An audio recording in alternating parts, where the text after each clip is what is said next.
शिव पुराण भाग 3। काल भैरव का प्रकट होना और ब्रह्मा के 5वें सिर का अंत। शिव पुराण की रहस्यमयी कथा। क्या आपने कभी सोचा है भगवान शिव के इतने सारे रूपों में सबसे भयानक रूप कौन सा है?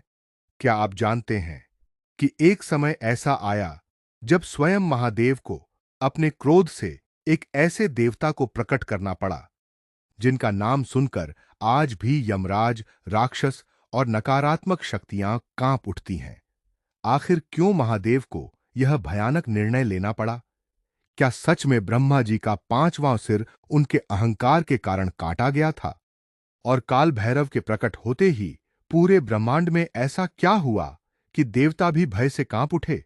आइए जानते हैं शिव पुराण की यह अद्भुत और रहस्यमयी कथा। पिछले भाग में आपने देखा, महादेव ने ब्रह्मा जी को कई बार समझाया। उन्होंने कहा, ज्ञान तभी पवित्र होता है जब उसके साथ विनम्रता हो, लेकिन अहंकार इंसान से उसकी बुद्धि छीन लेता है। ब्रह्मा जी ने फिर कहा, मैं सृष्टि का रचयिता हूं, मुझसे बड़ा कोई नहीं। ये शब्द सुनते ही चारों दिशाओं में अजीब सी निस्तब्धता छा गई। सूर्य का तेज मानो धीमा पड़ गया, हवा रुक गई। देवताओं के चेहरे पर चिंता साफ दिखाई देने लगी।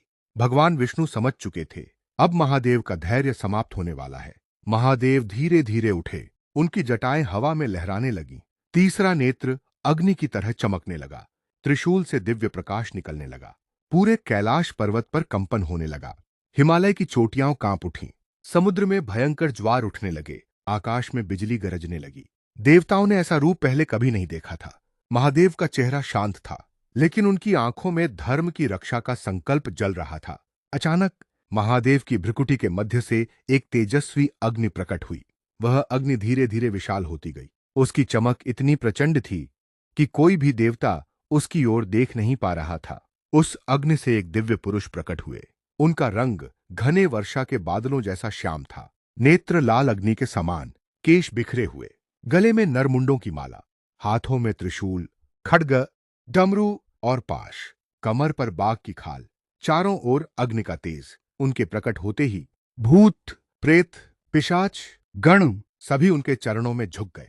पूरा ब्रह्मांड एक ही नाम का उच्चारण करने लगा, काल भैरव, काल भैरव। काल अर्थात समय और भैरव अर्थात भय का अंत करने वाला, जो समय को भी नियंत्रित करे, जो अधर्म का विनाश करे, जो अहंकार को मिटा दे, वही है भगवान काल भैरव। काल भैरव ने दोनों हाथ जोड़कर कहा, प्रभु, आपके लिए मेरा जीवन समर्पित है, आदेश दीजिए। महादेव बोले, ब्रह्मा का 5वां मुख अब वेदों का नहीं, अहंकार का स्रोत बन चुका है। धर्म की रक्षा के लिए उसका अंत आवश्यक है। काल भैरव ने बिना एक पल की देरी किए आज्ञा स्वीकार कर ली। क्षण भर में काल भैरव ब्रह्मलोक पहुंच गए। ब्रह्मलोक स्वर्णिम प्रकाश से चमक रहा था। देवगण, अर्षिगण, गंधर्व सभी उपस्थित थे, लेकिन ब्रह्मा जी का अहंकार अभी भी कम नहीं हुआ था। उन्होंने काल भैरव को देखा और मुस्कुराकर बोले, तुम कौन हो? काल भैरव शांत रहे, उन्होंने उत्तर नहीं दिया। अचानक काल भैरव ने अपना दाहिना हाथ उठाया, उनके नाखून से दिव्य प्रकाश निकला। एक ही क्षण, एक ही प्रहार, और ब्रह्मा जी का 5वां सिर उनके शरीर से अलग हो गया। न कोई युद्ध, न कोई लंबी लड़ाई, सिर्फ एक पल और अहंकार समाप्त। जैसे ही 5वां सिर गिरा, चारों दिशाओं में हर हर महादेव की ध्वनि गूंज उठी। देवताओं ने राहत की सांस ली, ऋषियों ने महादेव की स्तुति की। भगवान विष्णु ने हाथ जोड़कर कहा, धर्म की रक्षा के लिए यही आवश्यक था। लेकिन यहीं से शुरू हुआ एक नया रहस्य। जैसे ही ब्रह्मा का 5वां सिर अलग हुआ, वह खोपड़ी काल भैरव के हाथ से चिपक गई। उन्होंने लाख कोशिश की, लेकिन वह अलग नहीं हुई। पूरे ब्रह्मांड में एक ही चर्चा होने लगी, यह ब्रह्महत्या का दोष है। अब प्रश्न यह था, जिसने धर्म की रक्षा के लिए कार्य किया, उसे भी पाप क्यों लगा? क्या भगवान शिव भी कर्म के नियमों से बंधे हैं? यहीं से शुरू होती है शिव पुराण की सबसे रहस्यमयी यात्रा। काल भैरव पूरे ब्रह्मांड में भिक्षाटन क्यों करने लगे? ब्रह्मा का कटा हुआ सिर उनके हाथ से कब अलग हुआ? और काशी को कपाल मोचन क्यों कहा जाता है? यह अद्भुत रहस्य जानेंगे शिव पुराण भाग 4 में।